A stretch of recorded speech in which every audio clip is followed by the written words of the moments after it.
नाज़रीन ग्रामी देखती आंखों और सुनते कानों को अस्सलाम अलैकुम और अब सबको खुश इम्द करता हूँ अपने यूट्यूब चैनल पर। दोस्तों, हर साल हज़ारों नहीं बल्कि लाखों नौजवान बाहर जाने का ख्वाब देखते हैं और वहां जाकर बेहतर मुस्तकबिल की तलाश करते हैं।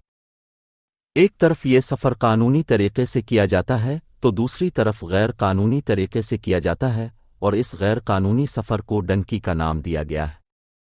आज की हमारी वीडियो का उन्वान भी यही है कि लोगों को किस तरह गैर कानूनी तरीके से तुर्की और फिर तुर्की से यूरोप लेकर जाया जाता है, कि एजेंट हजरात किस तरह नौजवानों को उकसाते और उन्हें यूरोप के सुहाने ख्वाब दिखाते। इस वीडियो का मकसद हरगिज़ इस सफ़र को प्रमोट करना नहीं, बल्कि ये बताना है कि इस सफ़र पर इंसानी जान को किस कदर ख़तरा है और इस सफ़र से किस तरह रोका जा सके। दोस्तों, डंकी के ज़रिए यूरोप जाने का रूट पाकिस्तान से ईरान है, ईरान से तुर्की और फिर तुर्की से यूनान और इटली है। इस तरह से जाने वाले नौजवान पाकिस्तान में एजेंट हजरात से मिलते हैं और इस सफ़र पर जाने के लिए उन्हें लाखों रुपए देते हैं और एक ऐसे सफ़र पर रवाना हो जाते हैं जिस पर ज़िंदगी और मौत का कोई पता नहीं। इस सफ़र पर जाना मौत को दावत देने से कम नहीं।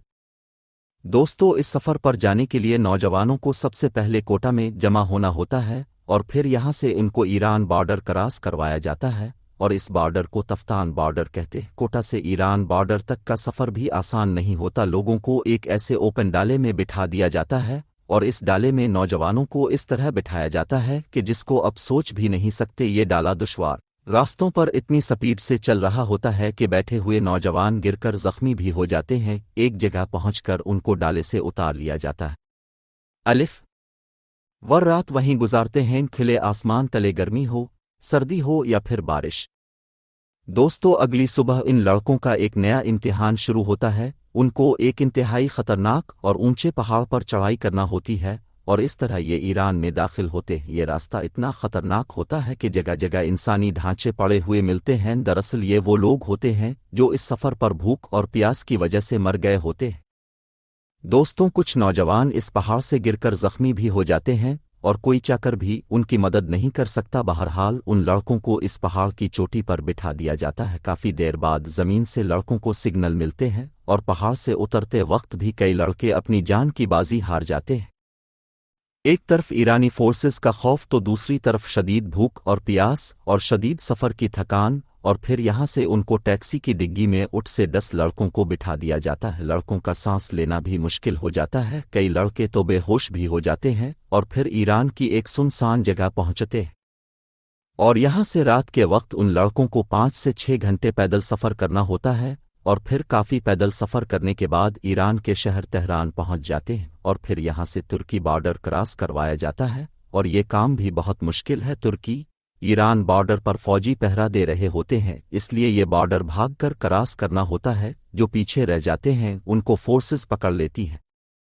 बहरहाल फिर इन लड़कों को 10 से 12 घंटे पैदल सफ़र करवाकर तुर्की के एक शहर पहुंचा दिया जाता है जहां एजेंट हजरात ने अपने अपने पॉइंट्स बनाए होते हैं। ये सफ़र यहाँ पर ख़त्म नहीं होता, बल्कि यहाँ से आगे ही तो असल सफ़र शुरू होता है। फिर यहाँ से उनको एक वैन में बिठाकर तुर्की के एक गाँव में छोड़ दिया जाता है और यहाँ से 5 से 6 घंटे पैदल सफ़र करवाकर उनको एक जंगल में छुपा कर बिठा दिया जाता है। चूँकि ये सब यहाँ गैर कानूनी तरीके से दाखिल होते हैं और हर वक्त ख़तरा होता है कि यहाँ की पुलिस उनको किसी भी वक्त पकड़ सकती है। खैर, अब तुर्की से इन लड़कों ने यूनान और इटली जाना होता है। ये सफ़र समंदर के ज़रिए भी किया जा सकता है और ज़मीनी रास्ते के ज़रिए भी। ज़मीनी रास्ता काफ़ी मुश्किल होता है। बॉर्डर पर हर वक्त फोर्सेस उनका इंतज़ार में खड़ी रहती हैं, तो दूसरी तरफ समंदरी रास्ता बहुत ही ज़्यादा ख़तरनाक होता है। इससे बहुत से वाक़यात सामने आए हैं। जब समंदरी तूफ़ान में कश्तियाँ डूब जाती हैं, उन लोगों को छोटी छोटी कश्तियों पर खिले आसमान तले बेयार व मददगार छोड़ दिया जाता है। समंदर की तेज़ लहरें या कोई तूफ़ान किसी भी वक्त उनके लिए जानलेवा साबित हो सकता है। ये सफ़र बहुत लंबा होता है। इस सफ़र पर कम अज़ कम 15 से 20 दिन लग जाते हैं और बाज़ टाइम रास्ता भूल जाने या कश्ती ख़राब होने की सूरत में कई महीने भी लग जाते हैं।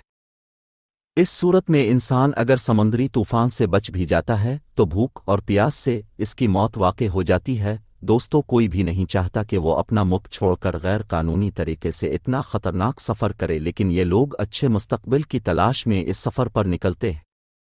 دوستوں میں ہرگز اس سفر کو پرموٹ نہیں کر رہا، بلکہ آپ کو جب بھی اپنے بہتر مستقبل کے لیے کسی دوسرے ملک جانا ہو تو قانونی راستہ ہی اپنائیں۔ اس سفر کے متعلق آپ کیا رائے رکھتے ہیں کمنٹس میں ضرور بتائیں۔ ملتے ہیں کسی اور ویڈیو میں، تب تک کے لیے اجازت دیں، اللہ حافظ۔